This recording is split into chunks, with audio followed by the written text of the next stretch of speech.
Plusieurs personnes se retrouvent dans une situation professionnelle où elles sont comme bloquées, où elles sont comme emprisonnées ou alors barricadées. Soit parce qu'elles se disent qu'il n'y a pas d'opportunité dans l'entreprise actuelle où je me trouve pour pouvoir progresser dans la hiérarchie. Ou alors tout simplement parce que j'ai peur. J'ai peur de faire le saut et de voir si l'herbe est plus verte ailleurs. Ou encore parce qu'elles se disent: est-ce que je vais trouver un autre boulot dans le marché du travail si je bouge, si je quitte mon emploi actuel?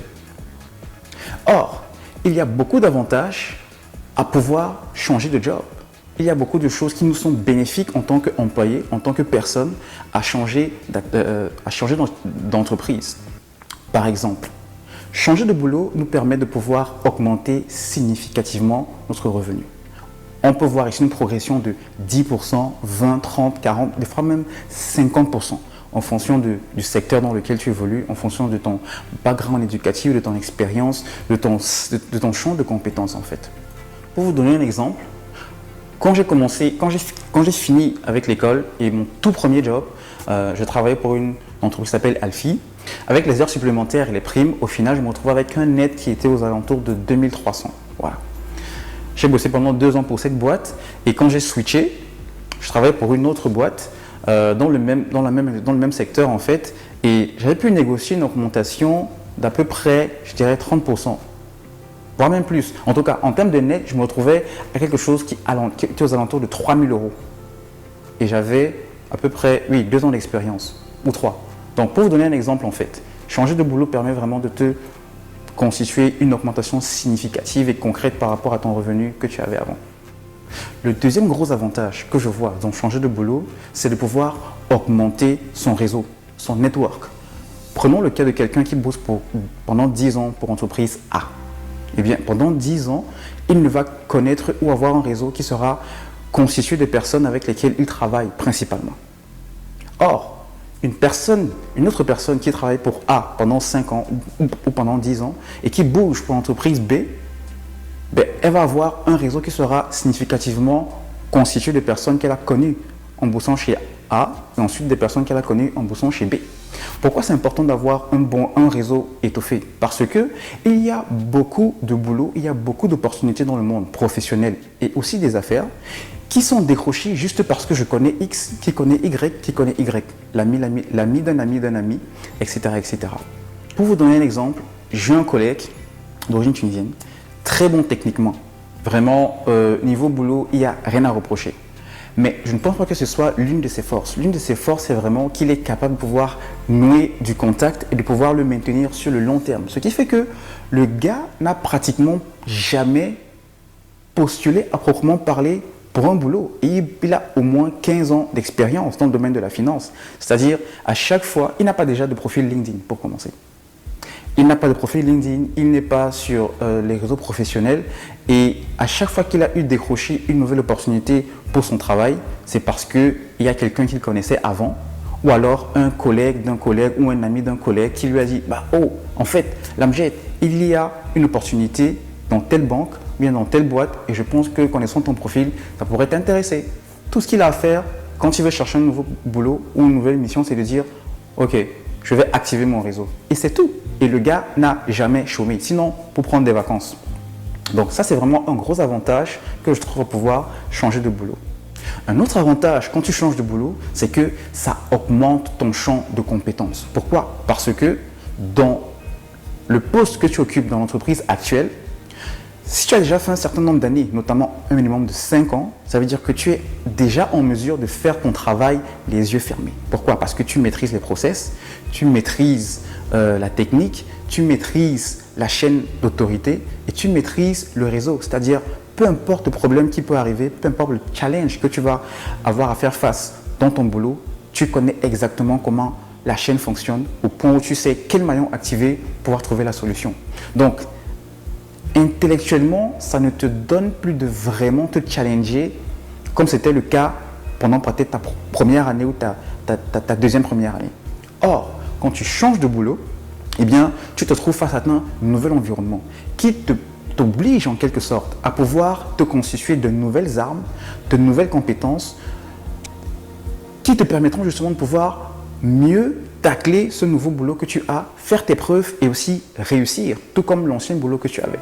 Prenons le cas de quelqu'un qui a déjà 5 ans d'expérience et qui postule pour un nouveau boulot de manager, ou bien de team leader, ou bien de responsable d'équipe. Les compétences managériales, il ne les a pas.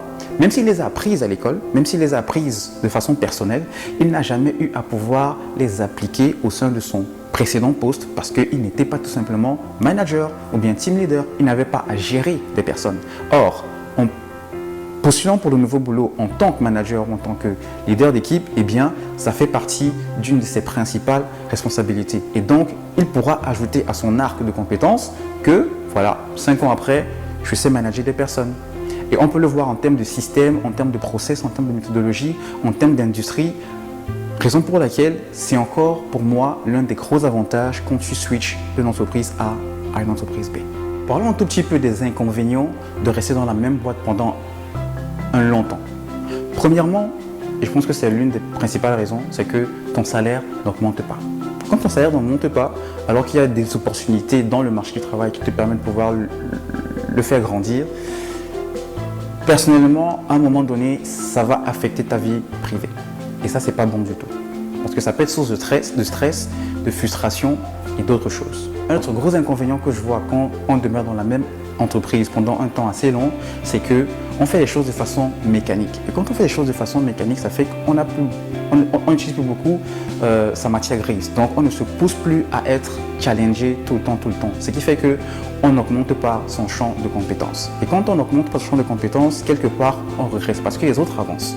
Et enfin, un autre inconvénient, c'est que quand tu restes dans la même boîte, ton réseau n'augmente pas aussi. Tu côtoies les mêmes personnes, tu côtoies les mêmes clients, tu côtoies les mêmes vendeurs, ce qui fait que ton réseau, ton network reste le même.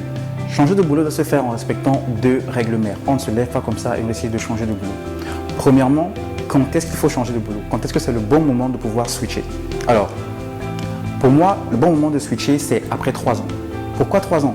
Parce que 3 ans, c'est le temps qui te permet de pouvoir, au poste actuel que tu as dans l'entreprise actuelle où tu as, maîtriser les process, les systèmes, le network, de construire un bon réseau de personnes et être à mesure de pouvoir avoir vraiment un bon background. À tel point que quand tu vas aller en entretien pour le boulot que tu veux, pour lequel tu veux postuler, tu seras à même de pouvoir avoir de la contenance, la profondeur dans la façon dont tu vas défendre tes idées, les projets que tu as menés et répondre aux questions comme un vrai professionnel. Ce qui, bien sûr, va avoir un impact significatif sur la négociation de ton nouveau salaire. La deuxième règle importante, c'est tant que tu n'as pas trouvé ton nouveau boulot, même si tu te fais chier à ton boulot actuel et que tu veux changer, ne change pas. Change et donne ta démission. Communique avec ton manager, avec ton employeur quand tu veux quitter, quand tout est déjà finalisé avec le boulot vers lequel tu veux évoluer. Beaucoup de personnes vont faire l'erreur de se dire « Oh, je m'ennuie, oh, je n'avance pas, oh, je suis payé au lance-pierre » et ils vont démissionner et rentrer à la maison en se disant « Oui, je suis quelqu'un de bon, etc. j'ai des compétences, j'ai des diplômes et je vais trouver facilement. » Il peut avérer que le facilement soit 6 mois, soit 1 an, soit 2 ans. Pour X ou Y raison de conjoncture, de secteur, de crise, etc. Donc, la règle à respecter, une fois de plus, c'est tant que tu n'as pas tout finalisé pour ton nouveau boulot vers lequel tu veux évoluer, même si tu te fais complètement chier en longueur de journée, reste là.